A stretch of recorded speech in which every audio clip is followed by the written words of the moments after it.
Pink Kingdom, un podcast para mujeres extraordinarias. Hola chicas, ¿cómo están? Bienvenidas a este nuevo episodio de Pink Kingdom, donde yo sé que ya Dios empezó a trabajar con nosotras y hoy, quiero decirles, estamos súper emocionados porque tenemos una invitada de lujo.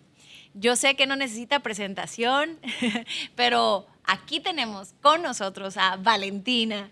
Hola, ¿cómo están? Estoy muy emocionada de estar aquí con ustedes en este podcast de Pink Kingdom. Gracias por la invitación, mamá. Para los que no sepan, Valentina es mi hija. Por si no se lo notaron, mamá, gracias por invitarme. Por si no lo sabían, no ven algún parecido, porque yo creo que se parece más al papá. Pero vale, me da muchísimo gusto el que podamos estar aquí, compartir juntas, tomarnos una tacita de café, compartir galletitas y que yo sé que a lo mejor tú nos estás viendo, no sé a dónde sea que nos estés viendo, a lo mejor nos estás viendo en el gimnasio y tú estás entrenando, tomando proteína y nosotras tomando café y galletitas, pero no importa dónde sea, donde tú nos estás viendo, lo importante es que podamos estar juntas, tú allá en tu sala tal vez, en el gimnasio, donde sea que te encuentres, en tu carro, y nosotras aquí, pero que podamos sentir que estamos en el mismo lugar. Y pues bueno, yo creo que hoy siento calor, porque yo creo que hoy vamos a sacar los trapitos al sol. No hay nadie que te conozca más que tus propios hijos.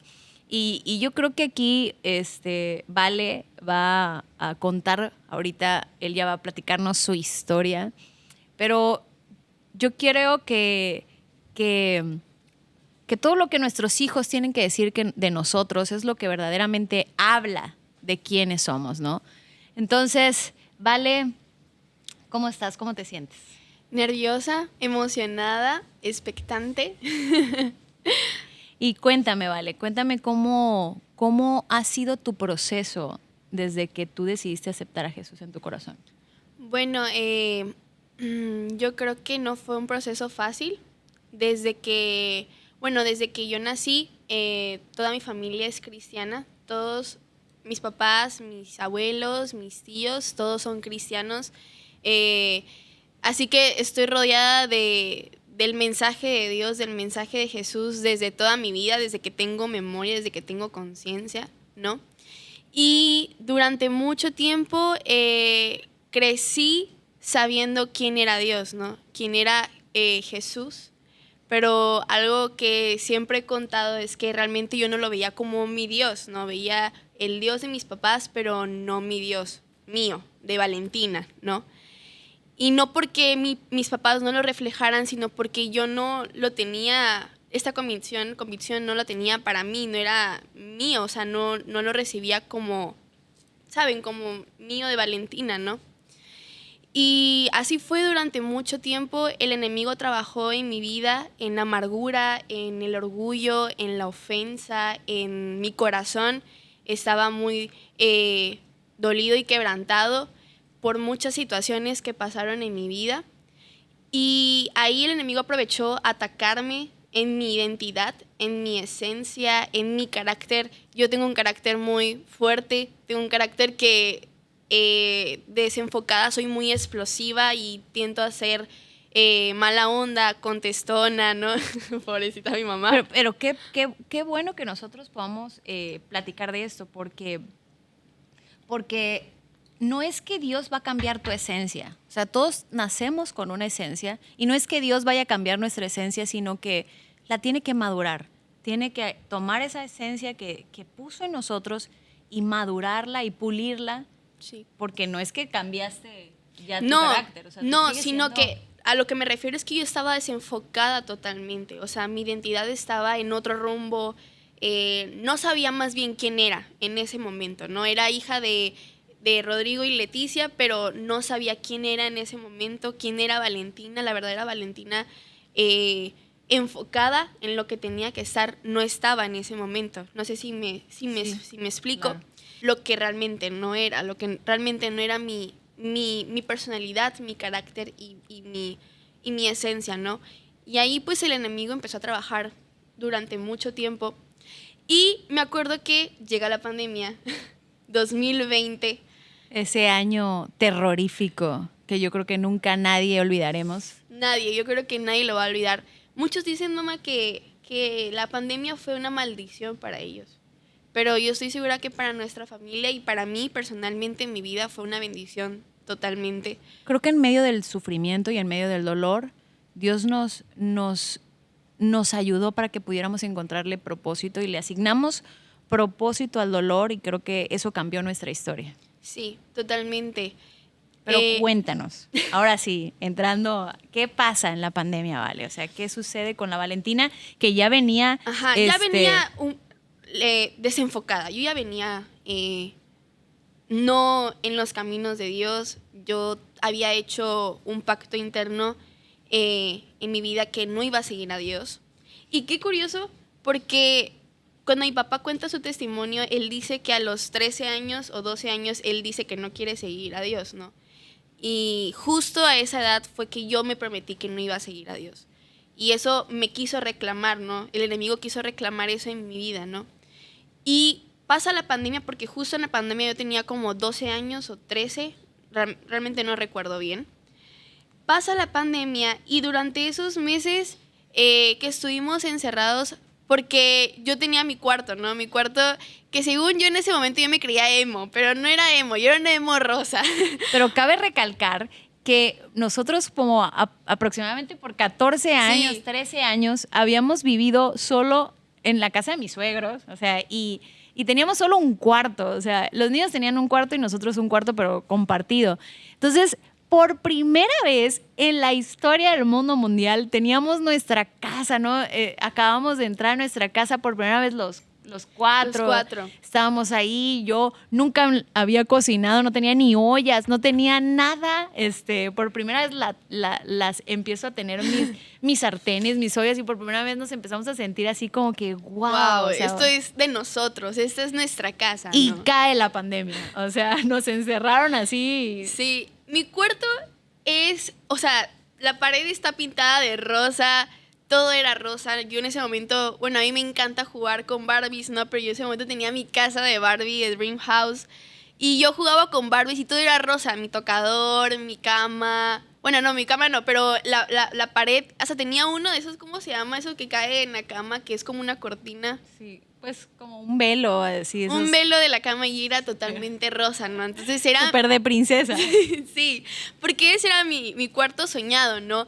Y, o sea, ese cuarto fue una bendición para mí, ¿no? Y en ese momento, como yo era una chica muy amargada, y el enemigo estuvo trabajando mucho en mi vida con la ofensa y todo ese tipo de cosas, pues mi cuarto yo lo usaba como mi cueva, como mi refugio de alejarme de todo, ¿no? De alejarme de la humanidad, de alejarme de mi familia, de alejarme de mis papás, de alejarme de todo, ¿no? Y más que en la pandemia, pues no podíamos salir de la casa, entonces eso era de que todo el día en el cuarto sin hacer nada, solamente comer y subir al cuarto, comer y subir al cuarto, ¿no? Y entonces en la pandemia, comenzó en marzo y en mayo llega mis papás a decirnos que iban a venir nuestros abuelitos con nosotros, los O sea, papás. mis papás. Los papás de mi mamá. Ellos aproximadamente tenían 80 años, ¿no? De edad. Sí. Y En eran ese personas, sí, mi papá tenía 80 y mi mamá 76 aproximadamente. Sí. O sea, ya era gente mayor. Grande, mayor de edad. Mis hermanos hablaron conmigo y me dijeron, Leti, yo no vemos sano que mis papás estén solitos y yo creo que necesitan estar con alguien y pensamos todos que es mejor que estén contigo. Bueno, Sí. entonces hablamos con Vale y le dijimos, Vale, tus abuelitos se vienen, entonces Sí. no hay otro cuarto porque solamente eran 3 cuartos en la casa. En la casa solamente habían 3 cuartos. Uno era de mi hermano, uno era el mío y uno es de mis papás, ¿no? Y entonces vienen mis abuelitos a la casa y se quedan en mi cuarto, ¿no? Entonces ahí llega ¿Y en tú mi sufriste? mente, yo sufrí porque era mi cuarto, o sea, Por era primera vez en la por vida. primera vez en la historia. Durante mucho tiempo yo les pedía siempre mi cuarto de princesa y mi cuarto y mi cuarto. Y ya que lo tenía justo, pues ya no iba a ser mi cuarto, ¿no? Entonces iba a tener que darlo en ese momento para mis abuelitos, ¿no? Y entonces ahí empieza a venir la ofensa. empieza a venir totalmente la frustración de que este es mi cuarto, o sea, yo quiero estar en mi cuarto y en ese no, momento te ofendiste con nosotros. me ofendí con mis papás, me ofendí con todos, porque yo decía, ¿por qué me quieren quitar lo único que siento que es mío, no? Porque mis papás y mis abuelitos son unas personas muy generosos, ¿no? Ahora lo entiendo, pero antes no lo entendía, mi mente inmadura no lo entendía en ese momento, ¿no? Que lo que Dios nos mandó a hacer es unas personas generosas y que no duden en darle a los demás, ¿no? Pero obviamente una niña amargada y orgullosa y ofendida no lo va a entender en ese momento. Y claro que no lo entendí, por eso decía, mis papás no me quieren porque me quitaron mi cuarto o algo, o tipo de pensamientos inmaduros, ¿no? Y me mandaron con mi hermano y fue todo un espectáculo esos meses. Dios nos amarró panza con panza. Mire, yo sé que Dios nunca pierde ningún detalle y yo sé ahora, lo entiendo, que todo fue por un propósito. Y ahora entiendo que fue porque mi hermano y yo, pues en ese momento teníamos una relación igual muy pésima, o sea, los dos somos de carácter fuerte, él tiene un carácter fuerte y yo también tengo un carácter fuerte, entonces los dos chocamos, somos chispas así, entonces yo creo que eso igual funcionó y tuvo un propósito del por cual tuvimos que aprender y a sanar juntos y aprender a empezar a dormir juntos en un cuarto, ¿no? Entonces eso igual fue igual del plan de Dios. Todo lo que vamos a contar en este momento fue del plan de Dios, todo fue planeado especialmente por Dios. Y bueno, y pasa ese momento y yo estaba amargada, o sea, yo estaba ofendida con mis papás, yo les echaba la bronca a ellos de que ellos no me entienden, justo pensamiento de adolescente, ¿no? Y es que ellos no me entienden, ellos no me quieren, es que ellos no entienden lo que yo estoy sintiendo. Peleábamos por todos y peleábamos yo le decía, por todo. Vale, ve a hacer esto, me hacían las caras así, ya saben. Las mi mamá dice las mamás que yo hacía adolescentes, caras. Las mamás adolescentes no van a dejar mentir. Siempre a la hija adolescente le mandas a hacer algo y no sé qué cara pones, cara de adolescente, de te odio, maldita. ¿Por qué me mandas a hacer así la cara de la doña? Y Sí. ellas dicen que no tienen esa cara, O pero sea, yo por favor. no recuerdo haberles hecho esas caras, pero mi mamá, o sea, ella realmente dice que yo le hacía caras. Entonces, si ella lo dice, pues probablemente sí, Mamás, ¿no? apóyenme, por favor, dejen en los comentarios cuántas de ustedes les hacen sus hijas esas caras. Sí, o sea, la verdad yo nunca lo sentí, pero bueno, mi mamá fue la que me vio en la cara y tal vez ella sí vio que en algún momento de mi frustración, de esa pelea, pues... Pero internamente tú te sentías Ay, no, así. igual, sí, internamente mi corazón estaba totalmente dañado y estaba muy ofendido, o sea, era una ofensa muy grande tener una falta de perdón contra mis papás en ese momento. Contra la iglesia. Contra la iglesia, contra todos. Realmente ¿Cuál era tu ofensa que tú tenías en ese momento? Si es importante que tú lo marques, ¿qué es lo que tú sentías? Bueno, yo realmente siempre crecí rodeada de puros adultos, ¿no? Mis fiestas de cumpleaños eran las bodas de los discípulos de mis papás, ¿no? Entonces yo estuve siempre en un ambiente de personas adultas, de personas grandes, más grandes que yo. De hecho, mis mejores amigos en estos momentos tienen 30 años, 25 años, o sea, son personas que son mayores que yo, pero es porque siempre estuve acostumbrada a ese ambiente, ¿no? Y durante mucho tiempo mis papás se enfocaron, fue cuando les tocó estar en la iglesia, los pastores de la iglesia principales, ¿no? Y en ese tiempo les tocó estar full en el ministerio, full con Dios, full en la iglesia, full en todo lo que tenían que hacer, ¿no? Y tú te sentiste sola. Sí. Y lamentablemente ahí fue donde empezó a quebrarse mi corazón, todo lo que estaba interno, mi alma. El enemigo empezó a trabajar porque, pues lamentablemente yo me sentía muy sola. Fíjate que es bueno remarcar esto porque nosotros por mucho tiempo siempre caminamos en prioridades y creíamos en las prioridades, pero teníamos las prioridades como un poquito torcidas. Porque decíamos Dios y yo, Dios y mi familia, Dios y el ministerio. Sin embargo, confundíamos lo que era Dios y yo con Dios y el ministerio. Wow. Y eso fue algo que Dios nos amarreó a mi esposo y a mí. Nos habló, mira, no hay ministerio si no hay familia.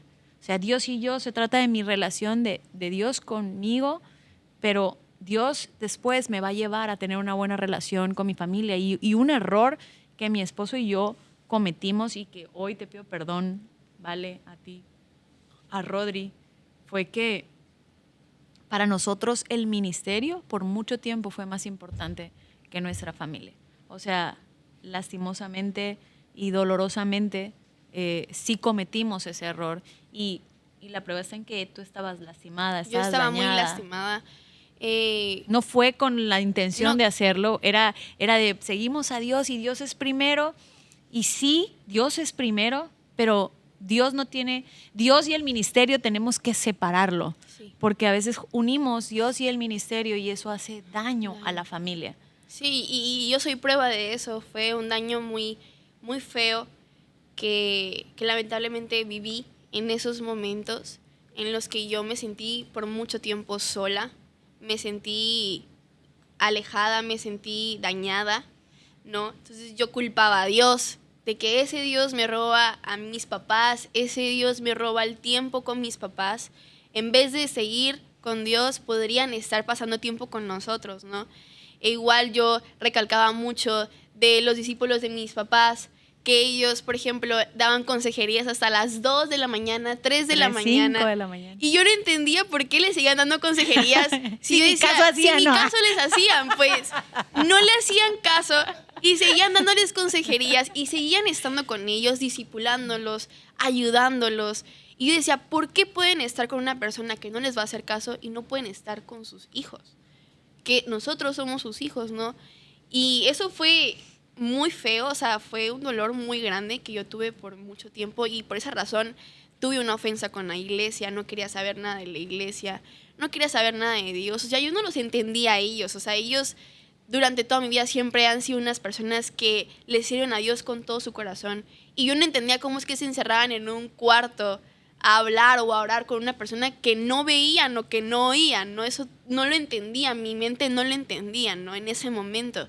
Y decía, no, es que mis papás no están, no, ese Dios es de ellos, no es mío. O sea, era un conflicto que yo tenía. Y entonces con ese conflicto de esa rebeldía, con esa falta de perdón, con ese corazón, entras a la pandemia. Entró la pandemia. Luego te quitamos el cuarto. Y luego me quitan el cuarto, o sea, fue si ya estaba ofendida, la ofensa subió, o sea, fue a lo máximo, ¿no? Y en ese momento, o sea, yo no quería saber nada de mis papás porque pues no tenía una relación estable con ellos, o sea, tu nuestra ofensa relación creció y con mi tus ofensa abuelitos. creció con mis abuelitos, porque yo decía, ay, es que porque vinieron aquí a la casa, me quitaron mi cuarto, ¿no? En ese momento. Y durante todos esos meses que estuvieron con nosotros, el cuarto de mi hermano está aquí y mi cuarto está aquí, las puertas, ¿no? Entonces yo todo el tiempo pude ir a verlos, saludarlos, decirles cómo están, estar con ellos, ¿no? Mis primos me escribían y me decían, tú que eres privilegiada de que tienes a nuestros abuelitos ahí en tu casa y nosotros no lo tenemos. Y yo en ese momento no lo veía como un privilegio, como un honor que estuvieran conmigo, ¿no? Por mi ofensa, por todo lo que yo estaba viviendo en ese momento, me cegó totalmente el dolor, me cegó totalmente la falta de perdón. Y yo no los iba a ver, no los iba a visitar, no los iba a saludar, ¿no? Yo estaba muy enojada con todos en ese momento.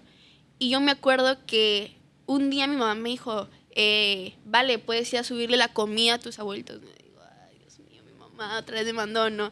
Entonces me da la comida y yo subo y se lo dejo en la mesa a mis abuelitos que estaban en mi cuarto, ¿no? Y entonces mi abuelito Rafael tenía no sé por qué lo hacía, pero era algo extraño. Nos agarraba de la mano y nos los apretaba ligeramente, no fuerte, nos apretaba así. Y nos decía, pajaritas. Nos decía, pajarita, ¿cómo estás, pajarita? ¿No? Y pajarita, ¿no? Y en ese momento donde yo les dejo, no los saludo, le dejo la comida y me volteo para irme. Y él me agarra la mano y me dice, pajarita, ¿estás enojada conmigo? Algo en mi interior hizo, algo no está bien, o sea, no puedo estar enojada con personas que no tienen la culpa, ¿no? Pero pues mi orgullo fue más fuerte y yo le solté la mano y me fui. Y después de eso llega el COVID, lo más fuerte fue cuando llegó al top. Junio. julio, junio, no sé qué mes. Que fue, o sea, no se sabía nada del COVID en ese momento. Cuando ibas del súper y regresabas con la cena y lavabas lavabas todo. o sea, Sí, estuvo fuerte. fue en esos momentos donde mi familia, o sea, literalmente toda la casa tenía COVID, mis papás, mis abuelos, todos los que vivíamos ahí, menos mi hermano y yo, no teníamos COVID, no nos dio en ese momento, ¿no? Y fue muy feo porque ellos no podíamos ir con mis papás porque ellos estaban contagiados y mis papás no querían que nosotros estuviéramos con ellos para poder ser contagiados, ¿no? Entonces fue un momento muy frustrante, fue un momento muy tenso porque no podíamos hacer nada, no sabíamos qué hacer porque es donde no tenías idea qué estaba pasando, ¿no? Y justo se enferman mis abuelitos y empieza el tiempo y empiezan a mejorar, pero el que empezó muy mal, o sea, el que le dio muy fuerte fue mi abuelito Rafael, ¿no? Y yo me acuerdo una noche que yo estaba en el cuarto y oigo el grito de mi mamá que dice, lo voy a llevar al hospital, lo voy a llevar al hospital. Y entonces yo salgo del cuarto y le digo, ¿a quién vas a llevar al hospital, no? No, tu abuelito, lo voy a llevar al hospital, ayúdame a bajarlo, ¿no? Entonces lo ayuda a bajarlo porque mi papá se estaba bañando en ese momento. Entonces lo ayuda a bajarlo y mi abuelito estaba congelado, o sea, él estaba frío, o sea, estaba muy frío, ¿no? Entonces entre las dos empezamos a bajarlo y cuando lo bajamos lo sentamos en una silla en la sala. Y mi mamá dice, espérame, voy a buscar las llaves del carro, ¿no? Entonces empieza a buscar las llaves del carro por toda la casa. Y en ese momento yo estaba con mi abuelito y yo lo veo y, o sea, él no podía hablar porque le faltaba el aire, o sea, no tenía oxígeno casi en sus pulmones, pero estaba morado, estaba frío. Entonces yo lo volteo a ver y él me voltea a ver y fue una mirada de amor, o sea, yo me acuerdo de esa mirada, o sea, él me voltea a ver así como, se estaba yendo porque no podía respirar, ¿no? Entonces, en ese momento, yo le agarro la mano y donde le agarro la mano, no me dice nada, pero fue como una acción sin palabras, ¿no? Y ahí yo tuve la oportunidad de decirle que lo amaba, que lo quería, que lo amo, ¿no? Que era mi abuelito, ¿no? Yo podía haberle dicho que todo iba a estar muy bien, que mañana iba a regresar a la casa, que todo iba a estar muy bien. Y cuando mi mamá vuelve con las llaves y se lo llevan, me regreso con mi abuelita y yo dije, no, mañana va a regresar. Mañana se lo digo, ¿no? Mañana se lo recalco, que lo amo. Y cuando llego al cuarto con mi abuelita estaba desesperada, mi abuelita estaba ansiosa de que qué va a pasar, dónde está. Y me decía, háblale a tu mamá, ¿qué está pasando con tu abuelito? Diles qué pasa, ¿no? Entonces yo le decía, no, abuelita, ya tranquila, todo va a estar bien, mañana va a regresar. No, pero que háblales, no, tranquila, mañana va a regresar, te lo aseguro. Y bueno, pasa el siguiente día, despertamos y yo estaba arriba, porque arriba de nuestra casa viven unos discípulos de mis papás, ¿no? Entonces yo estaba con ellos y le llega un mensaje al discípulo de mis papás y me dice, vale, yo creo que tienes que bajar a tu casa. Y yo, ¿por qué? ¿Qué pasó? Y me dijo, tienes que bajar. Y algo en mí sabía, no sé, como que algo en mí lo sabía, ¿no? Y en ese momento cuando empiezo a bajar las escaleras, veo a la discípula de mi mamá llorando en la cocina, veo a la señora que nos ayuda con la casa llorando también. Y entonces fue como un momento en donde dije, algo pasó y no quiero acertar qué fue eso. Entonces cuando yo subo al cuarto de mis papás y abro la puerta, veo a mi mamá llorando. Y con mi papá estaba agarrando a mi mamá y mi mamá estaba llorando. Y yo me acuerdo de esa escena donde los vi. Entonces fue una escena muy dolorosa en la que tuve que aceptar que pues mi abuelito había fallecido, ¿no? Entonces mi papá nos dice a mi hermano y a mí que nuestro abuelito falleció y que teníamos que ser fuertes para mi abuelita y para mi mamá. Y fue un momento en el que literal toda la casa sufrió, fue un dolor muy fuerte.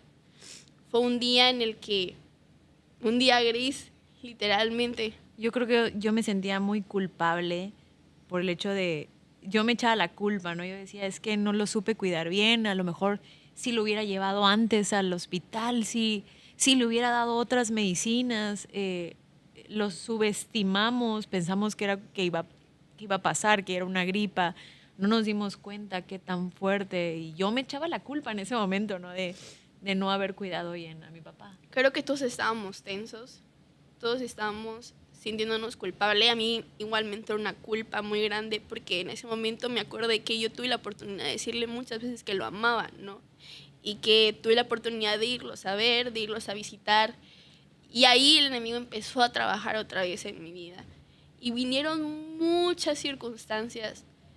Quiso venir una depresión muy grande en mi vida, por eso, por la culpa. Y decirle la noticia a mi abuelita tampoco fue fácil. Fueron 57, 56 años de casados, ¿no? Y fue una noticia muy fuerte para la familia, que realmente puedo decir que solamente fue Dios que nos ayudó a sobrellevar eso. Y justo en ese momento fue donde mis papás se dan cuenta que algo estaba mal conmigo y con mi hermano, que algo estaba mal en nuestra relación, que algo estaba mal en nuestra comunicación, que algo estaba mal, ¿no? Y que algo teníamos que hacer. Nuestra relación no era la mejor en ese momento, y menos en esos momentos en los que todos estábamos dolidos de alguna forma. Y el Espíritu Santo le da una herramienta que fue de bendición, y es de bendición para nuestra familia, que son los altares familiares. Mi papá empieza a hacer altares familiares, que los altares familiares básicamente es cuando tú te reúnes con tu familia a orar, a leer la Biblia, a hablar como familia, y terminando orando y dándole gracias a Dios por este altar familiar, por la familia, y haciendo cosas que solamente puedes hacer con tu familia, ¿no? Y entonces yo al principio dije, ay, no, tengo que vivir los servicios en línea, que en ese momento todos los servicios en línea del domingo y del viernes eran en mi casa, ¿no? Yo creo que ahí tomamos una decisión como familia, y era el que no íbamos a cerrar las puertas de nuestra casa para que ahí, o sea, la iglesia la cerraron, o sea, nos pusieron cámaras frente a la iglesia para que para checar que no entrara gente, ¿no? Que no hiciéramos nada. Entonces dijimos, bueno, vamos a abrir las puertas de nuestra casa para que ahí se hagan los servicios. Y dijimos, bueno, ¿podemos morir? Claro, o sea, yo creo que sí podemos morir, pero creemos en que es preferible morir haciendo y cumpliendo el propósito de Dios que morir, porque de todas formas a donde estábamos escondidos llegó esa enfermedad, que morir no haciendo nada, que morir quedándonos sin obedecer lo que Dios quería que hiciéramos, ¿no? Entonces abrimos las puertas y empezaron a llegar a hacer los servicios. Que justo en ese momento igual comenzó el movimiento otra vez de JDR, Zona Cero, igual en la casa, y fue comenzar desde cero totalmente. Y fue justo en esos momentos, y yo me acuerdo que al principio no era mi parte favorita, ¿no? Pero ¿En qué momento, Vale? ¿En qué momento Vale le abre su corazón a Jesús? fue justo en un altar familiar en los que mi papá empezó a contar las parábolas de Jesús y nos hacía hacer cosas así como dibujitos o prédicas de 5 minutos, ¿no? Entonces eso hizo que mi hambre empezara a surgir, ¿no? A despertarse, ¿no? Pero como yo decía, yo hice una promesa internamente que yo no iba a seguir a Dios y que yo tenía una ofensa con Dios totalmente, ¿no? Entonces yo dije, no, yo no quiero esto, pero yo sin darme cuenta era lo que me llamaba, era lo que a mí me gustaba, ¿no? Y entonces hubo un altar familiar específicamente donde están hablando de la mujer que rompe el perfume y derrama el perfume en los pies de Jesús y que con sus lágrimas y con sus cabellos se los limpia, ¿no? Y luego Jesús cuenta una parábola, ¿no? Y yo me acuerdo que mientras que mi papá estaba contando esa parábola, no sé por qué, pero me quedé pensando en esa mujer, ¿no? Y me vi reflejada en esa mujer. Yo dije, ¿cómo es que una mujer así, que ella era lo que hacía, pues no estaba bien, aún así pudo lavarle los pies a Jesús y ser perdonada y ser salva, ¿no? Y de alguna forma el Espíritu Santo tocó mi corazón y empezó a trabajar. Y yo sin darme cuenta estaba llorando. Estaba llorando y estaba llorando. Y hasta que mi papá me volteó a ver, me dijo, ¿por qué estás llorando?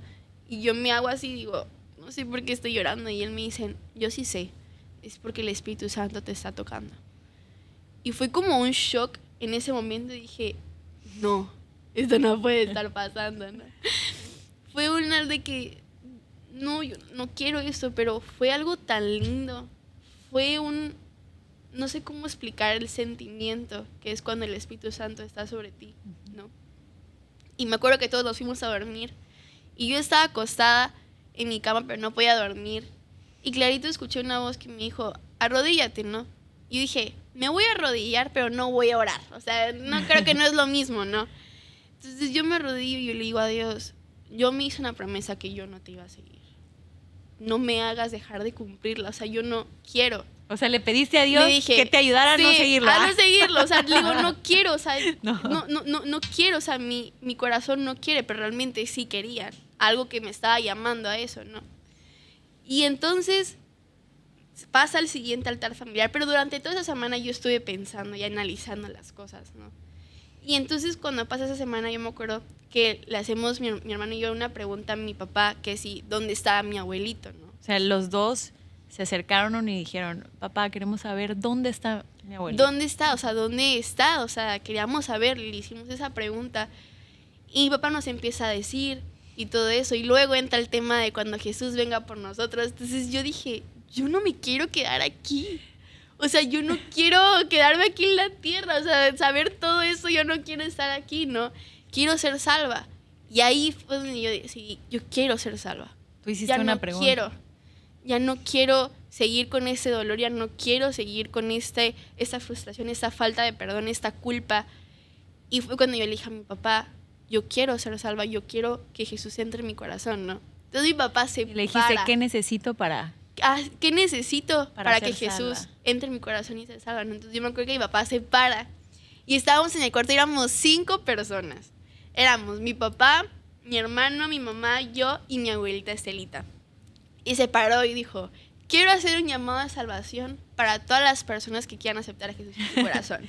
Yo creo que ese es el propósito número 1 de cada papá y cada mamá. El que podamos llevar a los pies de Jesús a nuestras generaciones. Ese momento es inolvidable. Sí, fue un momento muy especial. Porque yo me acuerdo que cuando mi papá hizo la oración y todo eso, y yo acepté a Jesús, ese fue el verdadero momento en el que yo acepté a Jesús verdaderamente en mi corazón. Me hice otra promesa, y me hice esa promesa que yo nunca iba a dejar de seguir a Jesús con todas mis fuerzas. Y ahí fue donde Dios entró en mi corazón, sanó toda culpa, sanó toda ofensa, sanó todo dolor, sanó mi corazón, sanó mi alma, sanó la relación que yo tenía con mis papás, porque durante todo ese tiempo mis papás, el Espíritu Santo les dio una estrategia que era llegar a nosotros de alguna otra manera que nos pudiera enganchar, ¿no? Y yo me acuerdo que mi mamá veía K-dramas. K-dramas. Sí, o sea, los dramas son series de coreanos y chinos y japoneses. Porque yo le dije, Señor, ayúdanos, danos la estrategia en cómo podemos tener el lenguaje. Ellos hablaban un lenguaje y nosotros hablábamos otro lenguaje y no nos entendíamos, a pesar de que hablábamos el mismo idioma, no hablábamos el mismo lenguaje y no nos podíamos comunicar. Por eso cuando yo le pedía algo, ella me hacía caras y yo le entendía otra cosa y ella dice que no me la ponía. Sí. Porque hablábamos diferentes lenguajes, entonces yo dije, necesitamos hablar el mismo lenguaje. Entonces el Espíritu Santo, aunque no lo crean, me dio la estrategia de empezar a conocer lo que a ella le gustaba y empezar a meterme con ella en, ¿y qué ves? ¿Qué estás viendo? Y empezamos a ver juntas que esos K-dramas. Que nuestro primer K-drama juntas fue... Me acuerdo que mi esposo en ese entonces empezó a bailar TikToks con ellos. Sí, también, o sea, fue de que ellos empezaron a saber qué era lo que nos gustaba en ese momento, ¿no? Y qué era lo que realmente estaba en nuestra vida. Era una estrategia, ¿no? Que el Espíritu Santo nos había dado para que ellos empezaran a hablar el mismo idioma. Junto con sí, y fue una bendición porque siento que ahí fue donde nos conectamos más, porque yo dije, de plano yo no bailé nunca TikToks. No se me da, no tengo 2 pies izquierdos, conózcanme. Pero ahí fue donde nuestra relación de mamá e hija y mi relación con mi papá fue otra relación. Porque ahí me di cuenta, dije, ay, mis papás no son aburridos en esta área, ¿no? A ellos les gusta esto, les gusta, ¿no? Y entonces cuando veía eso, yo decía, wow, ahora por fin comparto algo que nos gusta a las dos, que puedo hablar con ella de algo. Y ahí fue donde Dios empezó a unir nuestra relación. Y cuando acepto a Jesús en mi corazón, recalco esto, yo hice otra vez una promesa internamente de que nunca iba a volver a dejar de seguir a Jesús con todas mis fuerzas y de que iba a hacer lo posible para seguir de pie. Y obviamente creo que todos somos imperfectos, todo el tiempo nos equivocamos. Yo soy una mujer, una chica totalmente imperfecta, pero imperfectamente sigo amando a Jesús con todo mi corazón, imperfectamente sigo caminando de la mano de Dios, que espero caminar toda mi vida así con Dios. Y agradezco porque si no hubiéramos vivido eso, mamá, yo no estaría en este lugar contigo. Y ahí fue donde en medio de nuestro dolor más grande encontramos y le asignamos propósito al dolor. Yo encontré y Dios respondió la pregunta de por qué se llevó a mi papá de esa forma, ¿no? O sea, por qué pasó lo que pasó con mi papá y entendí que tal vez nunca hubiera pasado la salvación de mis hijos si mi papá en ese momento no hubiera partido con él. Entonces, aún la prueba más grande, el dolor más grande, cobró sentido, cobró propósito en nuestra familia. Y es por eso que queremos ya, se nos está acabando el tiempo, pero antes de irnos, tal vez tú muchas veces ves a tus pastores, ves a la gente que sigue a Jesús y piensas que tienen una vida perfecta y dices, es que ellos porque son pastores y no tienen problemas y no tienen circunstancias, pero quiero decirte, somos una familia totalmente imperfecta. Sí. Somos una familia que necesita a Jesús también, que pasa por pruebas, que pasa por circunstancias difíciles, que necesitan presentarle a sus hijos a Jesús también. O sea, no nacimos perfectos y somos tan imperfectos. Y ese es la intención de poder hacer este podcast, de poderte motivar, de poderte inspirar en que no es que ese Dios que nosotros estamos siguiendo no es que va a desaparecer los problemas, sino que nos va a ayudar a enseñar a atravesarlos. Entonces, yo quiero decirte, si tal vez tú nos estás escuchando y ahorita en este momento te encuentras con tus hijos, con tu familia, en medio de circunstancias difíciles, quiero decirte, no pierdas la fe. O sea, yo vi a Dios obrar en mi casa, vi a Dios obrar en mi familia, en medio de lo más oscuro, de la época más gris, de la época más oscura, yo vi cómo Dios metió su mano por mi familia. Y yo te quiero decir a ti que me estás viendo, que tal vez te encuentras en medio de esa circunstancia, no pierdas la fe. Yo sé que Dios te va a dar la estrategia necesaria, porque a lo mejor conmigo fue esa, con nosotros, con nuestra familia fue eso lo que Dios usó, pero no pierdas la fe en que Dios te va a dar la estrategia que tu familia necesita para que ellos puedan venir a los pies de Jesús y para que puedan reconciliarse, para que el Espíritu Santo pueda hacer la obra en tu familia. Pero sobre todo también el poder darte el consejo, no te confíes con tus hijos. O sea, a veces los vemos chiquititos y pensamos, ay, el niño no tiene nada, no le pasa nada. Y no nos damos cuenta que son las personitas que tal vez necesitan más de nosotros, que tal vez son las que necesitan más amor, más cariño, y a lo mejor no lo expresan porque están pequeñitos, y ya cuando lo expresan ya son unos adolescentes que ya lo que te están expresando es, ya no quiero nada contigo. Si tus hijos todavía están pequeños, yo te aconsejo, trabaja con ellos desde su niñez, desde que están pequeñitos, preséntales a Jesús desde que están pequeñitos. Ellos no es el Dios de mis padres, pero también es el Dios, que sea el Dios de ellos. Y pues bueno, ya se nos acabó el tiempo. Yo sé que espero que todos ustedes hayan sido bendecidas como aquí nosotros. Yo creo que fue muy sanador, pero queremos decirte que ahí donde estás, yo sé que el Espíritu Santo ya empezó a hacer la obra. Si tú estás tal vez viendo este podcast, yo sé que no es casualidad y que no es coincidencia, sino que el Espíritu Santo nos está uniendo porque Dios va a hacer la obra también en tu familia y en tu casa. Así que nos vemos en el próximo episodio de Pink Kingdom. No te lo pierdas porque tenemos más historias, tenemos más testimonios con muchas más personas, así que esto va a estar increíble. Nos vemos en el próximo episodio.